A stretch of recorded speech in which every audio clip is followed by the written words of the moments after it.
Bonjour à tous et bienvenue dans cet atelier sur l'initiative en cybersécurité financée par le ministère de l'Éducation pour les centres de services scolaires. Durant les prochaines minutes, nous allons avoir trois initiatives à aborder, soit le service de pare-feu DNS de CIRA, le flux de menaces de CANSOC et finalement le service d'analyse comparative des vulnérabilités par Cuccio. Bien que ces présentations sont axées pour les centres de services scolaires, vous êtes les bienvenus d'y assister, même si vous ne faites pas partie de ces établissements-là, notamment si vous voulez en apprendre davantage sur ces services. Chaque présentation sera d'une durée entre 10 et 15 minutes et sera suivie d'une période questions-réponses. Donc, n'hésitez donc pas à partager vos questions et commentaires dans le chat, car nous avons réservé amplement de temps à cette fin. Enchaînons de ce pas vers notre premier segment, présenté par Holly Story, et qui se veut une continuation de la présentation précédente sur le pare-feu DNS de CIRA. Holly est spécialiste en développement des relations d'affaires chez CIRA et œuvre dans le domaine de la cybersécurité depuis maintenant 3 ans. Accueillons Holly Story, toujours accompagné de Richard Chamberlain. Merci beaucoup, Jean-François. Bonjour tout le monde. Bienvenue à notre atelier. Ça va être Richard qui va présenter le portail. Il va vous donner un aperçu de le portail qu'on a discuté tantôt pour expliquer les étapes pour commencer avec le CIRA DNS Firewall qui est maintenant disponible pour vous via votre artisan avec le risque. Alors, il n'y a aucun frais associé avec le service, mais je vais juste passer à Richard pour donner un petit résumé et puis l'aperçu de le portail. Merci. Merci, Holly. Donc, de mon côté, qu'est-ce qui va se passer, c'est que pour commencer, le DNS Firewall, donc il semble que j'ai un petit problème avec partager mon écran. Je tente de partager, mais ça ne me donne pas d'option. Je ne suis pas sûr si c'est quelque chose qu'on doit adresser. Je ne peux pas partager mon écran.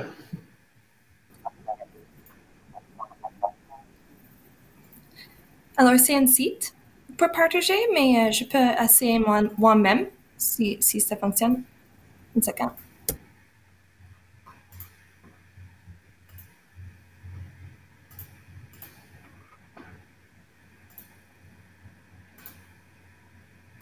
Bon.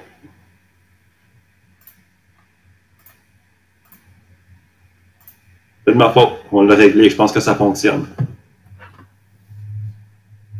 Ça fonctionne, oui, excellent. Donc, je vous remercie pour votre patience. Dans le fond, j'ai fait un login ici dans notre compte démo pour le DNS Firewall. Donc, c'est vraiment l'environnement que vous allez avoir accès à. Mais de notre côté, ici, on a déjà préconfiguré certaines valeurs pour faciliter le démo que je vais faire aujourd'hui. Avant de poursuivre ici, avant de me lancer dans le portail, je veux vraiment donner un petit aperçu du service pour qu'on fasse sûr qu'on est sur on est tous sur la même page, dans le fond. Fait que le DNS Firewall, c'est un serveur récursif. Où est-ce que de votre côté, présentement, vous envoyez vos requêtes de votre réseau. Lorsque vos utilisateurs naviguent sur Internet et cliquent sur des liens dans leur courriel et quoi que ce soit, vous envoyez vos requêtes vers un serveur récursif pour résoudre les requêtes. Essentiellement, qu'est-ce qu'on vous offre l'opportunité de prendre part aujourd'hui ou de configurer? C'est l'opportunité d'avoir un DNS Firewall qui est essentiellement où est-ce que vous envoyez vos requêtes pour avoir une résolution. On va maintenant avoir l'opportunité de passer les requêtes au travers d'une politique, d'un profil, dans le fond. Et le profil, vous allez pouvoir l'organiser ou le configurer basé sur vos préférences. Et qu'est-ce que le DNS Firewall peut faire, dans le fond? C'est qu'il peut parvenir à le filtrage de contenu web. Donc, on va pouvoir bloquer certaines catégories, certaines adresses URL. On va pouvoir aussi, qu'est-ce qui est important ici, vraiment le cœur du service, c'est de bloquer les logiciels malveillants et les hameçonnages. Donc, logiciels malveillants, ça peut être les gens qui naviguent sur certains sites. Il y en a certains sites qui vont pouvoir être infectés ou quoi que ce soit. On va pouvoir les bloquer.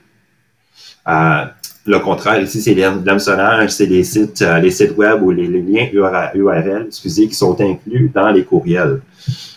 Donc, on va pouvoir, essentiellement, on connaît un peu la différence entre certaines adresses URL, certains noms de domaines qui sont utilisés pour des campagnes d'hameçonnage versus certains sites qui habitent ou qui hébergent des logiciels malveillants.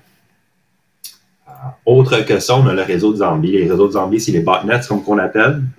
Fait que les botnets, c'est pas nécessairement un utilisateur qui va naviguer sur un site, qui va cliquer sur un lien, mais ça serait un appareil qui est infecté avec un botnet, avec un réseau zombie. Le réseau zombie va chercher à communiquer avec le host pour, on appelle ça command and control. Fait que le botnet, c'est lui qui est responsable pour prendre action dans ton réseau, des actions malicieuses. Puis essentiellement, une fois qu'une requête est envoyée d'un botnet, on va pouvoir l'atténuer, on va pouvoir refuser la requête et la bloquer. Donc, nous, qu'est-ce qu'on a créé ici dans le portail? On a créé une instance d'un staff network. Fait que ça serait le réseau corporatif, c'est le réseau qu'on a pour la faculté ou quoi que ce soit, comme exemple. Versus un réseau guest network qu'on aurait identifié pour le Wi-Fi public qu'on offre pour nos utilisateurs, comme exemple. Fait que ça nous donne l'opportunité ici dans la plateforme de voir vraiment quel genre de requête qu'on voit. T'sais, on a vu 16 requêtes ici. C'est notre compte démo, comme j'ai mentionné. Fait qu'il n'y a pas beaucoup de données qui se font envoyer. Mais on voit certaines requêtes à l'heure d'une journée qui sont bloquées. Fait qu'on a vu 33 blocs par le filtrage web pour notre réseau Wi-Fi versus le staff network qu'on aurait observé différents blocs et quoi que ce soit. Donc, on vous offre ça dans une manière pour la semaine ainsi que le mois et quotidiennement. Donc, dépendamment qu'est-ce que vous êtes intéressé sur rapporter, on va pouvoir vous offrir vraiment le trafic pour le dernier mois. Donc, on voit ici qu'on a bloqué 105 réseaux zombies. Si c'est quelque chose qui m'intéresse, je vais pouvoir cliquer sur « En voir plus », qui va vraiment m'informer, voir qu'est-ce qu'on a bloqué.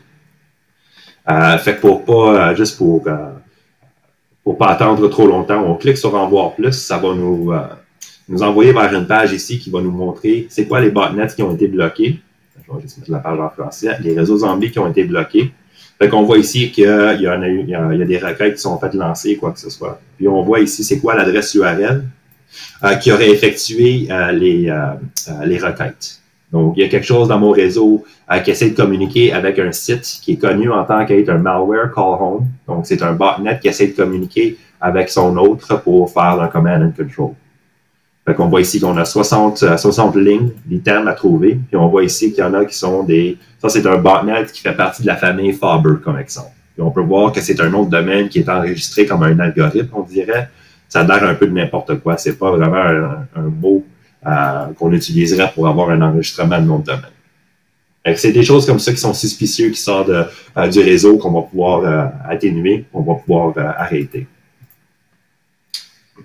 Donc, ça, c'est vraiment le rapportage qu'on vous parvient. En ce qui concerne la configuration, on a mentionné dans la séance auparavant que c'est vraiment quand même assez rapide. En temps normal, disons qu'on s'organise peut-être un appel, je te dirais, d'une vingtaine, d'une trentaine de minutes. Puis on va pouvoir être configuré de A à Z. Donc, dans le portail, on a mentionné aussi qu'il n'y a aucun client nécessaire. Donc, c'est vraiment une application cloud. On s'organise dans le portail, voulant dire qu'on va créer un réseau. On va personnaliser notre profil et on va aussi personnaliser une page de blocage.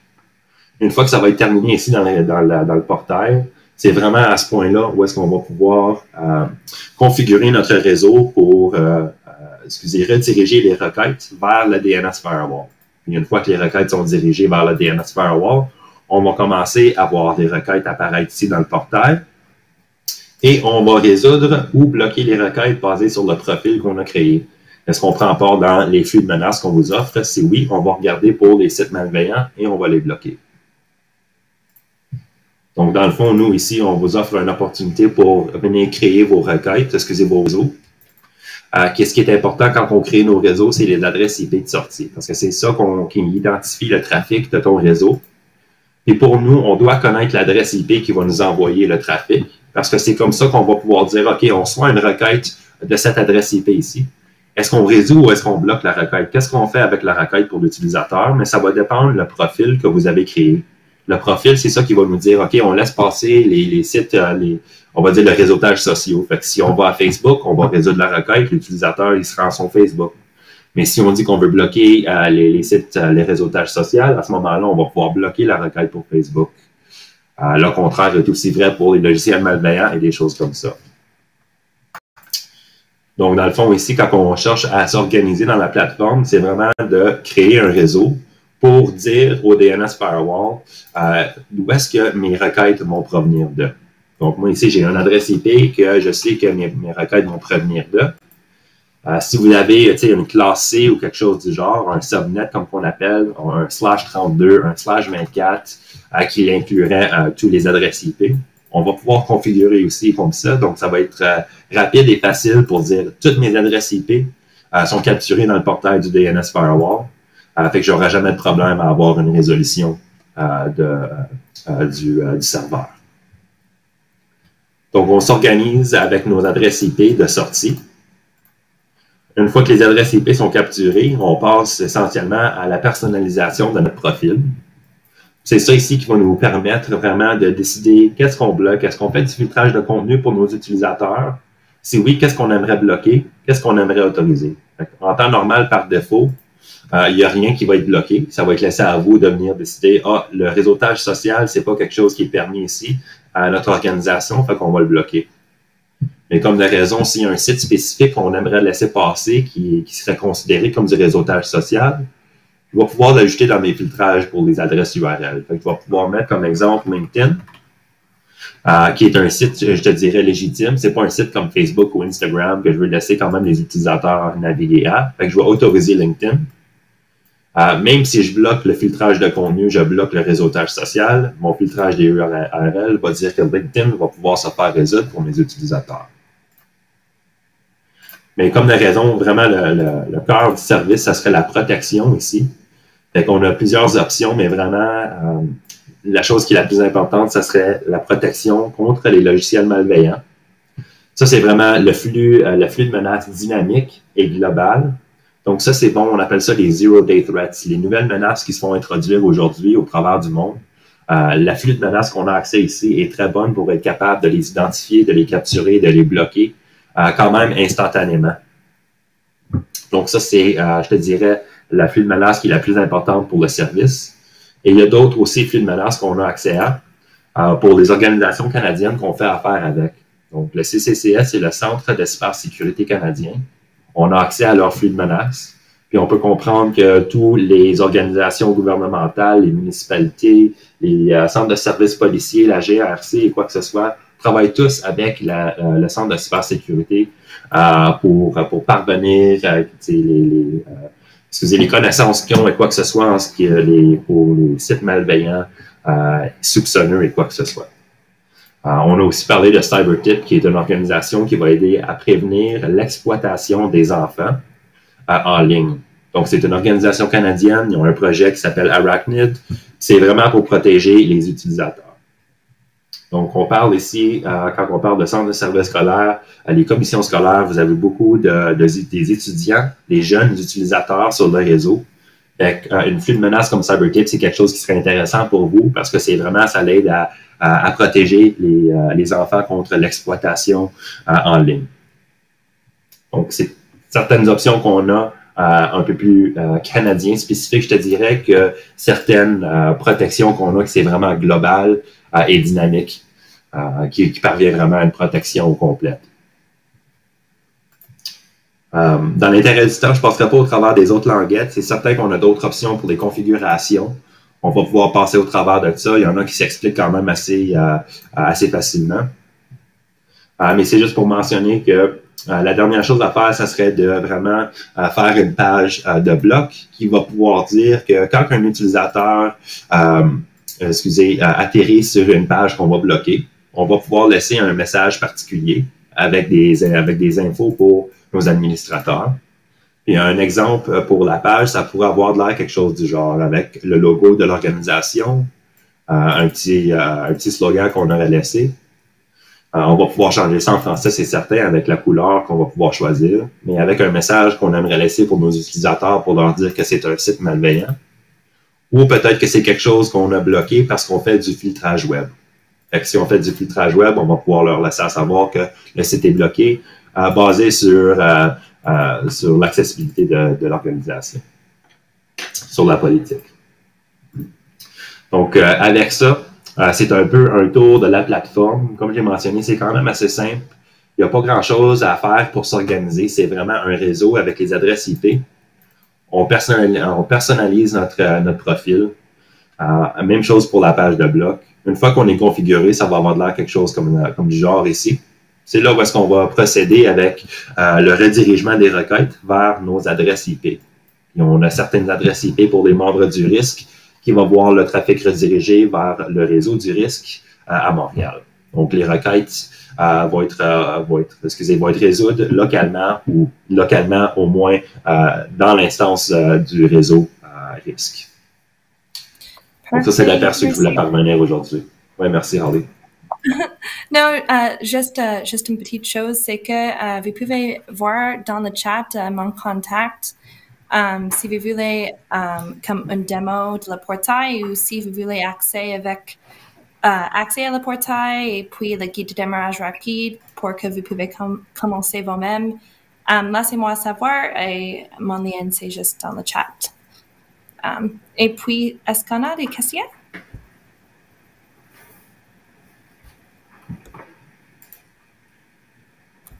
OK. On a eu beaucoup de questions la dernière présentation, alors peut-être c'est pour ça, mais vous pouvez aussi poser des questions par courriel ou par le lien dans le chat ou notre site, c'est cira.ca, cira.ca. OK, je pense qu'on a une question. Oui, si tu me permets de la poser à haute voix. Donc, on a une question. Dans la journalisation des blocages des sites Boltnet, est-ce que l'on peut identifier l'ordinateur qui initialise la connexion? Très bonne question. Présentement, non, c'est pas possible. La raison, c'est parce que notre plateforme, c'est une plateforme, on appelle ça no hardware, no software, fait qu'il n'y a pas d'application, qui veut vraiment dire que nous, on n'a pas une visibilité dans ton réseau. On voit la requête qui parvient de ton réseau de l'adresse IP publique. Puis l'adresse IP publique pourrait être n'importe quelle je te dirais une cinquantaine d'appareils dans ton réseau. Donc, nous, on a certaines démarches à faire. On vous parvient l'adresse URL avec le temps et la date où est-ce que la requête aurait été faite.